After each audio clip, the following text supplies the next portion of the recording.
अच्छा जी, पढ़े जी खैर से क्या फरमा रहे हैं, जरा पढ़ें। CGC started purchasing of kits in 2020 for sale as well as for rent.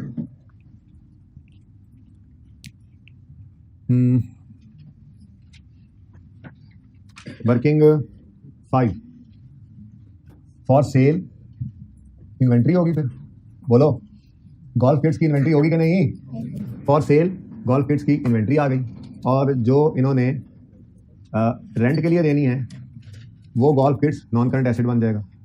Golf kit book value पर बना लेते हैं अकाउंट, ठीक है ना? और मैं ये बताना चाह रहा था असल में आपको, पता नहीं आपको समझ आए या ना आए, लेकिन मैं आपको ये बताना चाह रहा हूँ, एक बहुत मुश्किल पॉइंट है यहाँ पे मेरे सामने आ गया। ब्रॉड डाउन जो है वो जीरो है। पता नहीं अब आपको ये बात समझ आए ना आए, वेरी टफ। अच्छा भाई, लिखा हुआ है ड्यूरिंग द ईयर 2020 उन्होंने ये परचेज करना शुरू की है, तो ना तो पहले कोई इन्वेंट्री पड़ी थी ना ही कोई फिक्स एसेट ये वाला, ठीक है? हाँ, अदर फिक्स एसेट मौजूद है, उनको उसने ओपनिंग दिया हुआ है, एंड पे पॉइंट लिखा हुआ है, वो बाद में देखेंगे। असल बस ये एडजस्टमेंट है तंग करने वाली। चलिए, ये तो पता लग गया कि ओपनिंग क्या है, ठीक है? ड्यूरिंग इन 20 ना, CGC started purchasing of kits in 20 for sale as well as for rent purposes. Okay, 20% of the purchases were unpaid at the year end. अब ड्यूरिंग द ईयर उन्होंने शुरू की हैं परचेजेस, और मुझे नजर जो आया था वो ये आया था, रिसीट्स एंड पेमेंट्स में गोल्फ किट परचेजेस नजर आ रही हैं। कितनी? 4800। तो इस सारी कहानी से क्या पता लगता है कि इस साल जितनी भी परचेजेस हुई थी उनका 80% पे हो गया है, और वो 80% कहाँ नजर आ रहा है? ये नजर आ रहा है।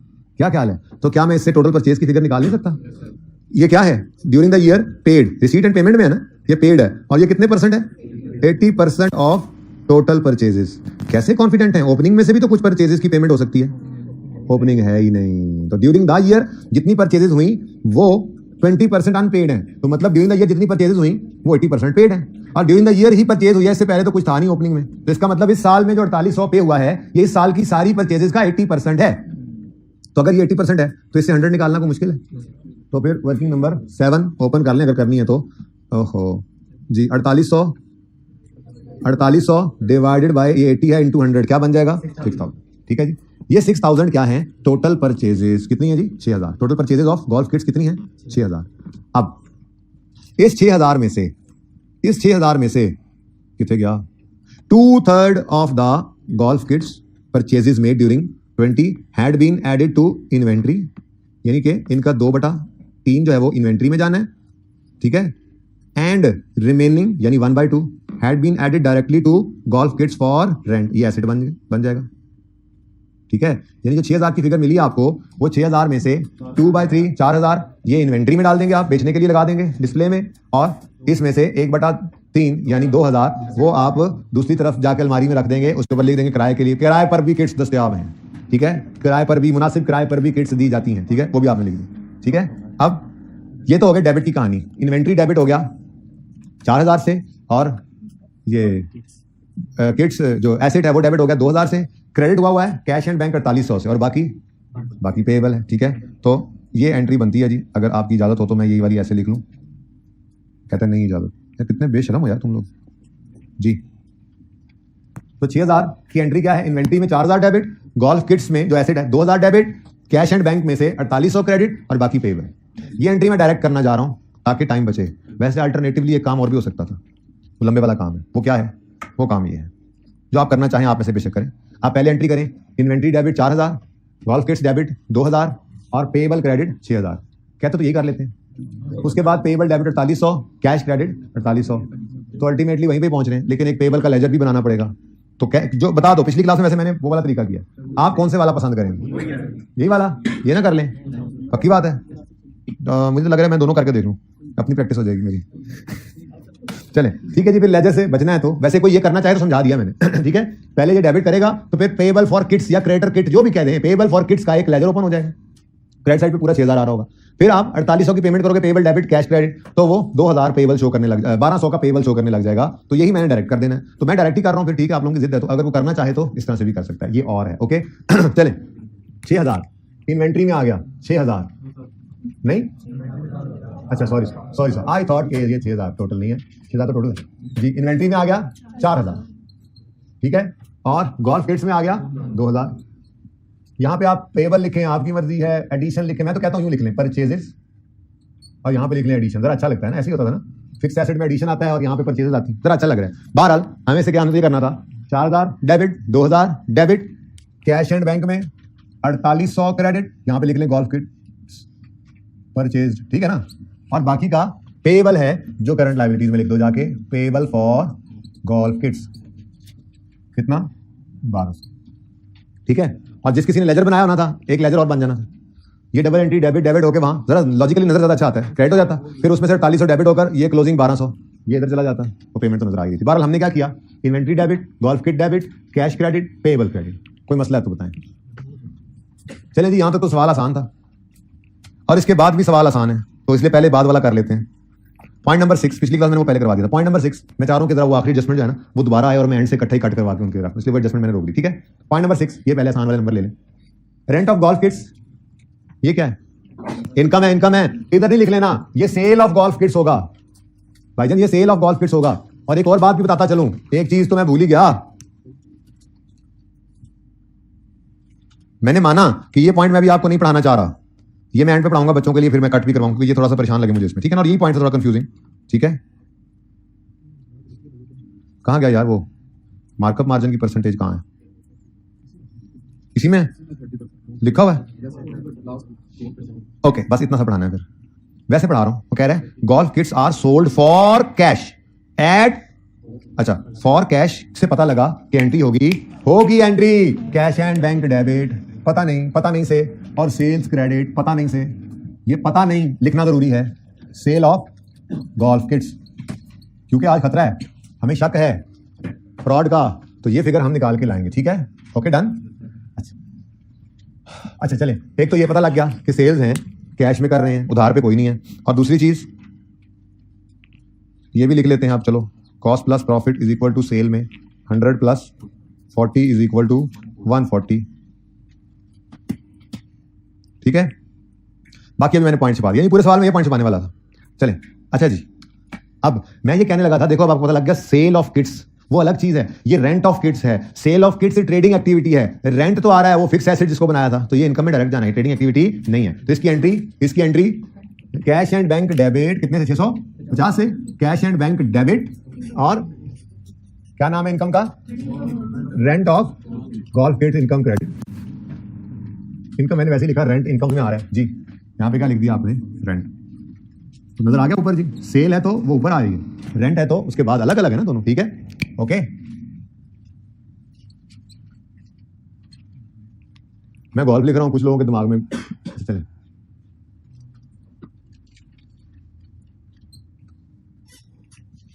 ओके जी, नेक्स्ट, ठीक हो गया, नेक्स्ट, ये एंट्री हो चुकी है, और बोलो एंट्री हो गई ना, पेबल डेबिट करके बैंक क्रेडिट करें या डायरेक्ट ही कर दी हमने, ये एंट्री मैंने पोस्ट कर दी हुई है, ठीक है। नेक्स्ट, एनुअल इंश्योरेंस, आसान सा पॉइंट है, एनुअल है यानी सालाना है, और पेड टिल अगला साल अप्रैल है, टिल अप्रैल का मतलब अप्रैल शामिल हो गया ना, 4 महीने इसके अंदर ही आ गए, तो नंबर 7 वर्किंग जो है ना वो मैंने इसको बना दिया था, ये जो एंट्री की थी, ठीक है ना, इसका रेफरेंस आपने देना हो तो दे सकते हैं, ओके सही है ना। कहीं पे जैसे 1200 कैसे निकला है, तो या तो यहाँ पे लिखोगे आप 6000 माइनस 4800 लिखोगे तो ये 1200 निकलता है, वरना एग्जामिनर को क्या पता 1200 का, या फिर आप वर्किंग 7 का रेफरेंस दे सकते हैं, ठीक है ना। तो वर्किंग नंबर 8 बन तो नहीं गई पहले, ओके जी। इंश्योरेंस आ गया, इंश्योरेंस पेड की अमाउंट आ रही है 660, एंट्री बनेगी इंश्योरेंस एक्सपेंस डेबिट 660 और कैश एंड बैंक क्रेडिट 660।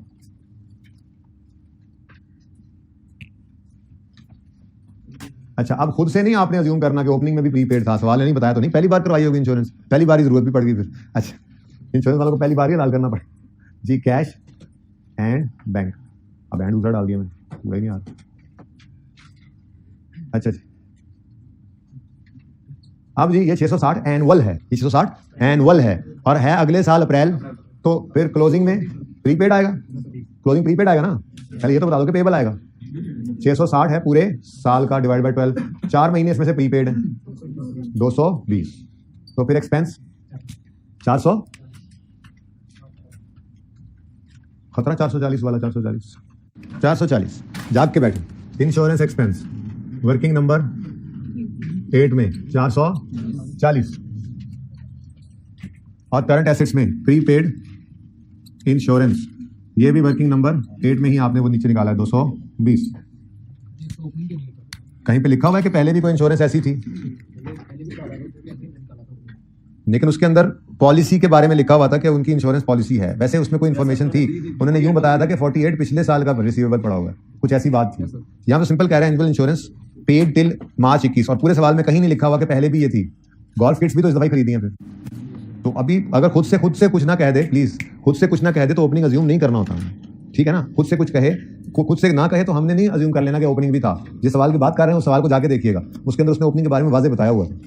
हमने सिर्फ ये अज्यूम किया था कि अगर ओपनिंग में भी है तो पॉलिसी फिर उसी तरतीब से चल रही होगी, यानी वो कहता कि ये पिछले साल से भी चला आ रहा है, तो फिर हम ये अज्यूम करते हैं कि पॉलिसी यकम मई से 30 अप्रैल तक चलती है, ये हम अज्यूम कर सकते हैं, फिर वैसे नहीं, ओपनिंग नहीं अज्यूम करना, ठीक है। नेक्स्ट जी, सैलरीज इंक्लूडिंग 350 फॉर 19, अच्छा 20 के अंदर जो पेमेंट हुई है उसमें 350 19 का पड़ा, ये क्या होगा? जाहिर बात है 19 की रिलेटेड सैलरी अगर 20 की पेमेंट में आ रही है तो मतलब 19 में पे नहीं हुई थी। अच्छा, अब यहाँ पे क्लोजिंग भी पेबल अज्यूम कर लें?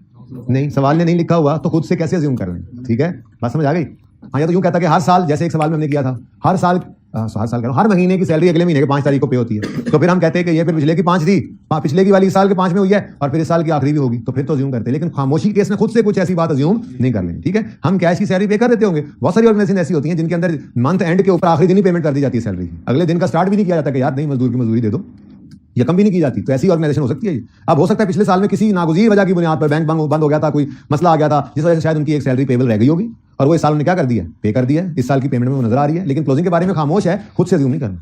ऐसी लाइन लिख देता, every month salary is paid after in the next month, तो फिर हम अज्यूम करते हैं कि ये पिछले महीने का पेबल था तो फिर अगले महीने का भी होगा, लेकिन अगर ऐसी लाइन नहीं है तो खुद से अज्यूम नहीं करना। जी क्या करने आए थे जी? सैलरी का लेजर अब ओपन करना है, इधर करके कर लेते हैं, नंबर 9, वहां पे फिक्स एसेट का बना लूंगा ना, साथ ही डेप्रिसिएशन भी बन ही जाएगा वैसे फिक्स एसेट का। नंबर 9 जी, सैलरीज, वैसे कहाँ बनेगा बेचारा, नहीं बनेगा, उधर ही बनाओ, क्या होगा हाँ जी, सैलरीज एक्सपेंस बनाने की जरूरत नहीं, लेकिन चलो ओपनिंग कितना है 350 पेबल, ठीक है, और इस साल कितना पे हुआ है 2800, एंट्री सैलरीज एक्सपेंस 2800 से डेबिट और कैश एंड बैंक 2800 से credit,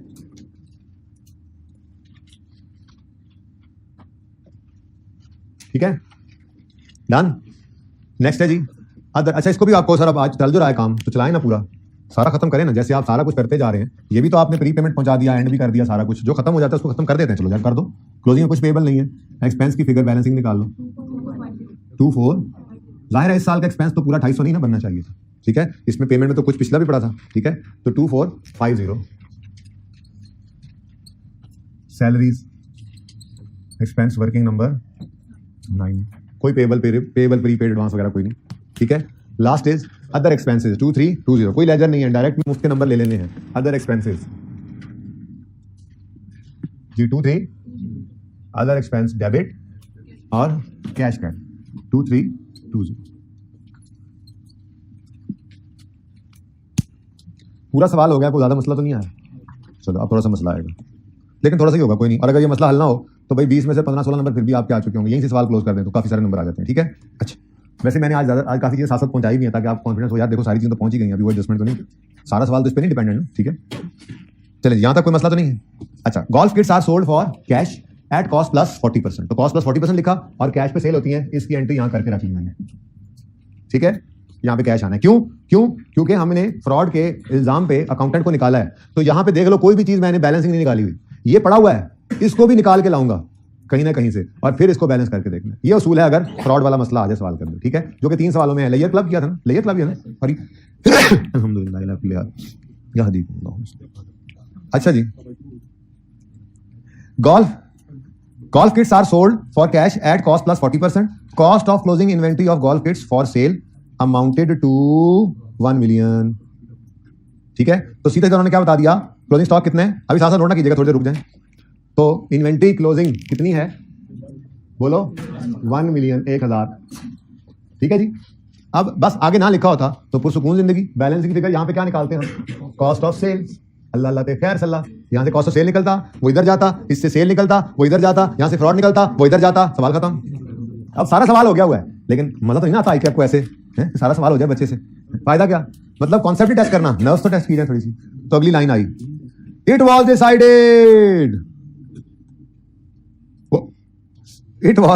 decided to transfer half of these kids, यहां 1 मिलियन जिसकी बात चल रही थी, cost of closing inventory of golf kits for sales amounted to, cost है इनकी 1 मिलियन, इन्वेंटरी कॉस्ट भी होती है। वो कहता है it was decided to transfer half of these kits into golf kits for rent. ये भी कोई मसला नहीं था, अगर इतनी ही बात होती तो हम क्या कहते, ओह अच्छा, 1000 में से 50% इधर छोड़ दो, कितना 500, और बाकी का 50% कहां ले जाओ, हाँ गोल्फ किट्स के अंदर, गोल्फ किट्स अकाउंट में, ठीक है जी। 50% ये भी चला गया, ठीक है। ये तो असल में तो ये होना चाहिए था,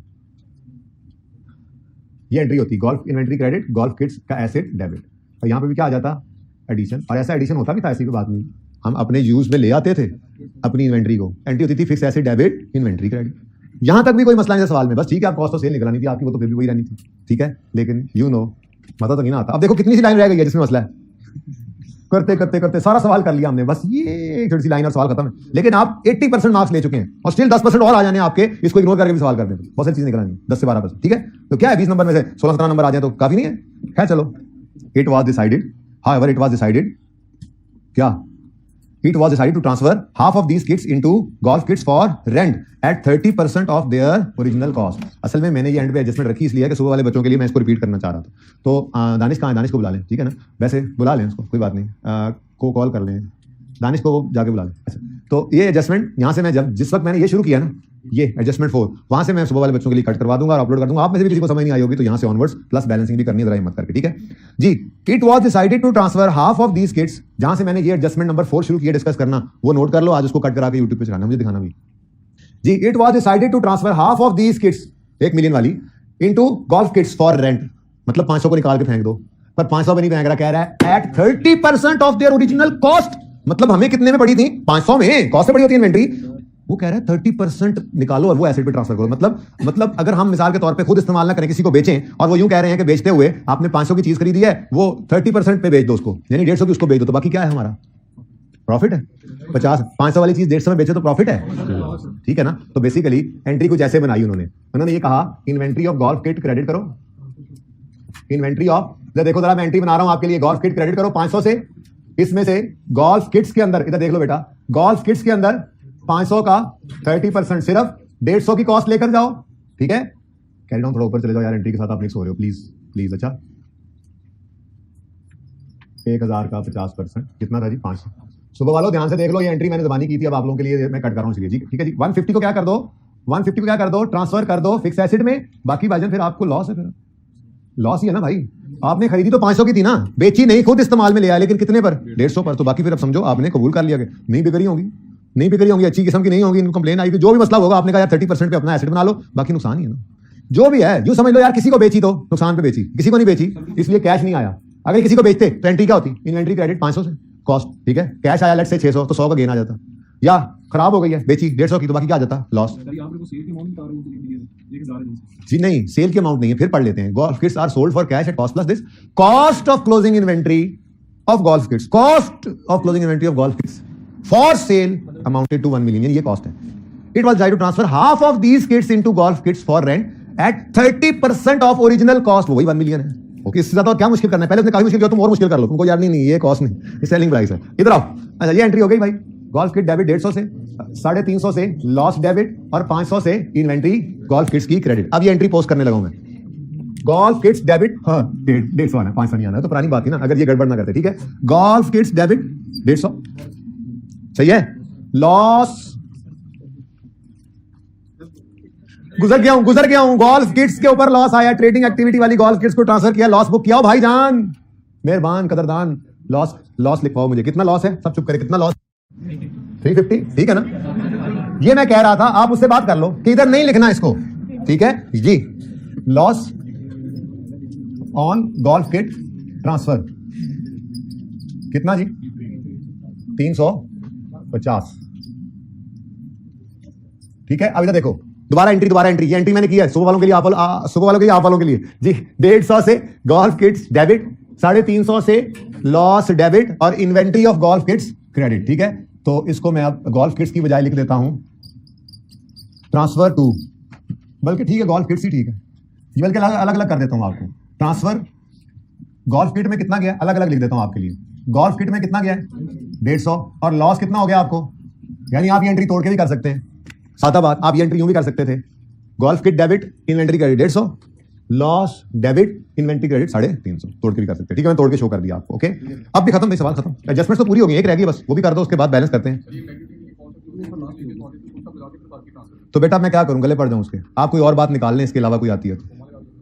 ये तो आपको आपकी ख्वाहिश है ना, ऐसी कई ख्वाहिशें और भी आपकी होंगी, सारी तो नहीं पूरी हो जाती, तो चल रही है बात तो उसी की चल रही होगी। ठीक है, कॉन्टेक्स्ट भी होता है ना जुमले का, हम लाइन के बैगर्स तो नहीं बनते ना, कॉन्टेक्स्ट भी देख लेते हैं। अच्छा जी, आखिरी एडजस्टमेंट कर लें, ये फिर कहीं चला गया, कौन सा पेज है 900।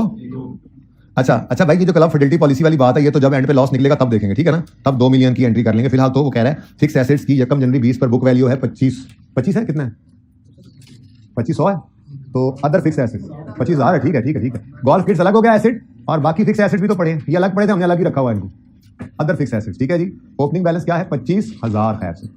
ठीक है जी, उसके बाद बंद कर लें इसको यार। उसके बाद डेप्रीसिएशन रह गई है जिसका रेट 15% गिवन है। ठीक है, तो डेप्रीसिएशन की एंट्री इधर देखिए जी, डेप्रीसिएशन किसकी, गोल्फ किट्स की, और डेप्रीसिएशन अदर फिक्स एसेट्स की। जी, गोल्फ किट्स 2000 डेप्रीशिएट होगा, लेकिन बताया नहीं कब खरीदा था, सारा साल। फिर 150 भी डेप्रीशिएट होगा, ये नहीं होगा। Golf kits cost of closing inventory of golf kits amounted to 1 million, it was decided to transfer half of these kits into golf kits for rent. तो इसका मतलब ये तो साल के आखिरी दिन क्लोजिंग स्टॉक निकला और ट्रांसफर हुआ है ना, तो इसलिए इस 150 को आपने डेप्रीशिएट नहीं करना। तो 2000 को डेप्रीशिएट करो, 2000 ही है ना, इनटू कितना आता है, इसकी डबल एंट्री अभी करते हैं, और बाकी के 25,000 है, बस इन पे भी रेट लगाओ, यही 15%, 40, 100, 4500, 37 जी, ये दोनों की एंट्री डेप्शन एक्सपेंस डेबिट और रिस्पेक्टिव एसेट्स को क्रेडिट कर दो, ये क्रेडिट और 3750 ये क्रेडिट। ठीक है जी, और इसका भी क्लोजिंग निकाल ले, 1850 क्लोजिंग 21, ये दोनों भी बैलेंस हो गए हैं, एक्सपेंस इनका प्रॉफिट एंड लॉस में जा चुका है, डेप्रीसिएशन इनका क्लोजिंग बैलेंस शीट में लिख लो, सिर्फ इन्वेंट्री रह गया, फिर वो भी कर लेते हैं। तो गोल्फ किट्स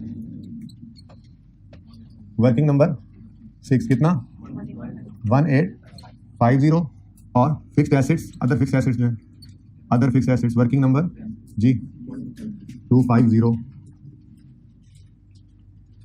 ठीक है जी, ओके। अच्छा, अब जी ये लेजर रह गया, इसमें से बैलेंसिंग कॉस्ट ऑफ सेल निकल आएगा, बताएं कितना है 3000, ये बैलेंसिंग आ गया कॉस्ट ऑफ सेल से, इसको यहाँ पे लिखना है, लेकिन मैं भूल ना जाऊँ, इन्वेंट्री वर्किंग नंबर 5 में आपने जो निकाली है 500 ये लिख लें। उसके बाद यहाँ पे कॉस्ट ऑफ सेल्स 3000 भी लिख लें। ठीक है, अब इससे क्या निकल आएगा, इस कॉस्ट ऑफ सेल से क्या निकल आएगा, सेल ये 100 पे पड़ा है, हमें 140 वाली फिगर चाहिए, इतना ही आसान है ये। तो सेल्स की फिगर चाहिए थी, तो 3000 कॉस्ट है, डिवाइड बाय 100 इंटू 140, 42, इसकी एंट्री डबल बन गई, कैश एंड बैंक डेबिट 4200 और सेल्स क्रेडिट, इसको वर्किंग 1 का रेफरेंस दे दो। ठीक है, अब ये लेजर अभी कंप्लीट नहीं हुआ, लेकिन ये क्लोजिंग एंड पे नहीं भूलना, बस ये याद रखना, जब कंप्लीट हो जाए ना ये क्लोजिंग में भूलना बैलेंस शीट बनाते हुए। अच्छा बताओ जी, 850 नेट में ही आ गया, बस अलग अलग क्या करना। ठीक है, ये net profit on trading activity on sale of golf kits working number 1 850 आ गया। ठीक है, अब सारा सवाल हो गया, इसको भी डबल टिक लगा दूं मैं, क्लोजिंग भी ले गया, कॉस्ट ऑफ सेल में जहां जाना था वो चला गया, अब कोई भी चीज पेंडिंग नहीं है। अब हम कैश को चेक कर सकते हैं, ये कैश में कोई गड़बड़ तो नहीं है, चेक करें बैलेंस हो रहा है, ये गड़बड़ है नहीं हो रहा, किधर बैलेंस आ रहा है 46, सिर्फ 46 लाख का चूना लगा आपको, इसको मिस अप्रोप्रिएशन एक्सपेंस कह दें, इसको fraud expense loss due to fraud कह दें, जो भी कह दें, लेकिन ये बैलेंसिंग फिगर निकली है। इसकी भी मैं जनरल एंट्री आपको करवाना चाहूंगा, ये जगह मैंने इसीलिए छोड़ी हुई थी, पिछली क्लास में तफाकन रह गई थी तो मैंने आपकी छोड़ी थी। कैश एंड बैंक में से इतना चूना लगा 4620, इंश्योरेंस वाले कह रहे हैं वो मुझे लगता है पिछली क्लास मैंने ये डेबिट नहीं किया था। चलो शुक्र है ये मैंने एंड वाला काम रिकॉर्डिंग में रखा हुआ है। इंश्योरेंस क्लेम रिसीवेबल डेबिट होगा, क्योंकि हमने उनको फोन का कहना है इंश्योरेंस वाले भाइयों हमारा 40,000 निकल गया, मतलब आपका भी 2,000 बीच में निकल गया, क्योंकि उन्होंने ये कहा हुआ था कि फिडेलिटी इंश्योरेंस पॉलिसी है और any cash deficiency up to 2 million is recoverable under the policy. तो 2 मिलियन तो इंश्योरेंस क्लेम रिसीवेबल आ जाएगा और बाकी का लॉस है ड्यू टू फ्रॉड जी कितना 26।